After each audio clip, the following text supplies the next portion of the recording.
All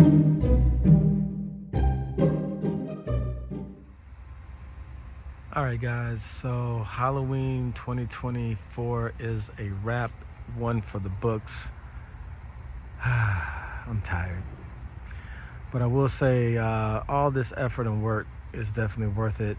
I probably had maybe 300 kids stop by. I would guesstimate. Had about 500 last year.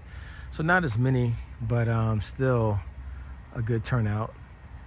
And just the comments from the families and parents and even the kids, people who said that they've come to my house, who don't even live in the neighborhood, but just came here just to stop by my house. Or people who just, say things, you outdid yourself this year compared to last year. It means a lot. It means a lot. But really, what means the most is to see the kids' reactions and to see how much fun they're having and enjoying the scares and the decorations and all. It really makes it worth it. But this is my outdoor decor. This year, I usually put 4 giants up. This year, I had the 12-foot skeleton. He goes up every year. The Lowe's zombie, the Party City Wendigo, and the Home Depot ghost were my 4 chosen ones for this year. And beneath them, I have some tombstones. I have the pumpkin archway behind them. So really what I was trying to incorporate was them coming through, like the archway was behind the giants. Some of the Home Depot tombstones throughout the years. And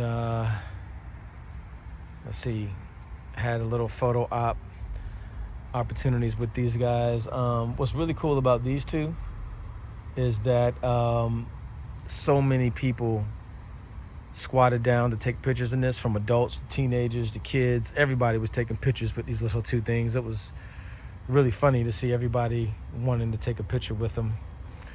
In the driveway, I got the wolf, Home Depot, the spider, Spirit Halloween. I got the old school lurching vampire from back in the day. Had a couple of pumpkins, but I was running out of outlets. This is the Spirit Halloween garage door cover, which is really, really cool. Especially when you put a black light on this thing. I don't know if the camera's really going to do this thing justice, but I got so many compliments on this garage door cover with the black lights on it. Really, really, really cool. And then, of course, I had this the entranceway lit up. And I did something a little bit different with the spider. Broke him in half and kind of made him look like he was coming out of the ground instead of having the whole thing, because he just takes up a lot of space when you fully assemble him. And then just some more special lighting here near the doorway. But normally I don't have the kids come to the door. I normally stand out here with everyone, because everybody's making comments, asking questions, asking to take photos and things of that nature. So I just try to, be with the crowd, as it happens. Here is the Spirit Halloween 14-foot long hearse inflatable. Really cool. I think the way that I actually had it in the driveway wasn't my original plan, but it ended up working out even better, because it looks like it's kind of coming out of the garage and made a bad turn and got stuck by the tree. So I think it turned out really good. And of course, I have the giant of giants, the 20-foot colossal monster Frankenstein, which is absolutely huge. Looks really cool when it's lit up, but one of the problems is if it's a windy day and you're trying to put this guy together, this is going to be like a problem. This is going to be a major problem. Okay, guys, I'm back. Had to cut it short because people keep stopping by and wanting to talk and take pictures, which is cool, but I'm tired, man. I'm ready to go lay down. But I think what I was getting to was this 20-foot colossal monster Frankenstein from At Home store. This thing is awesome, man. I don't care what anyone says. I'm not the biggest fan of inflatables, but I'm gonna tell you something. I've never had an inflatable. This actually the biggest inflatable I think I've ever dealt with before tonight or before yesterday was 10 feet. So this is 20 feet. So yeah, this guy was just crazy to try to deal with in the wind. And I think we had our wind yesterday when I was putting them up for the first time was 15 miles an hour with 20 miles an hour gusts. It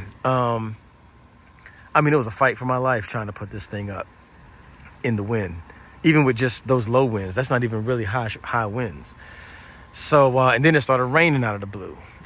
So it was crazy yesterday. I was about to give up on them, but turned out well. Today I had to tether him all kind of different ways to get him to stay because it was still windy today as well. But he was definitely a hit. I kind of like the way the whole layout is, because if you walk through the way that I have the actual setup, Frankenstein was actually last. So what I mean by that is most people were walking from this way, and of course they would see, the tall giants. They would see the graveyard, the pumpkin arch in the back. Of course they would see the zombie and Skelly, and then they would go across, see more tombstones. They would see the photo ops. A lot of people took pictures here tonight with the wolf, spider, and those cutouts. Not the cutouts, but yeah. Then they would see, this scene, and then at the end you have this big guy. And so a lot of kids at first, I would just kind of watch them, and they didn't really look all the way up. Like they saw it, but they didn't see it until I kind of pointed it out, or they would just happen to look up and be like, oh, whoa, didn't expect that guy to be up there. So it's really cool. I think overall this definitely was a successful Halloween, but it was a very tiring and trying Halloween. For the state of Florida, we really went through it this year with the hurricanes and weather, and a lot of us gave up. I'm in the Halloween forums, and a lot of us just was like, you know what, we're done. We're gonna call it a year. I was almost the same way, but I had a little bit of hope left, a little bit of excitement left, and so I went ahead and tried to do the best that I could, and I think it paid off. So, all right, guys, I appreciate everybody, the support. But I'm gonna tell you, I don't usually say this in my videos, and you guys who have been following me, my loyal supporters, you know this. I don't really, talk about subscribing and liking my videos and such, but I really would appreciate if you guys did support me by subscribing and liking my videos. I got almost, 120 some videos, and I'm not even at 1,000 subscribers as of yet. And I'm not, judging anybody's other platforms. I watch a lot of other people's platforms, but I see other people who do this don't have half as many videos, and their videos are very similar to mine, reviews and assemblies and things of that nature. And they have like 3,000-4,000 subscribers already. And I'm just like, how is this happening? This stuff takes a lot of time and energy to do, especially when you work a full-time job and you have a family. So, yeah, if you could, I really would appreciate the support. If you guys could give to me, I really would appreciate that. All right, guys, happy Halloween for 2024. We'll do it again next year. I'll be back with more videos. And yeah, have a good night, everyone. Peace. See, subscribe.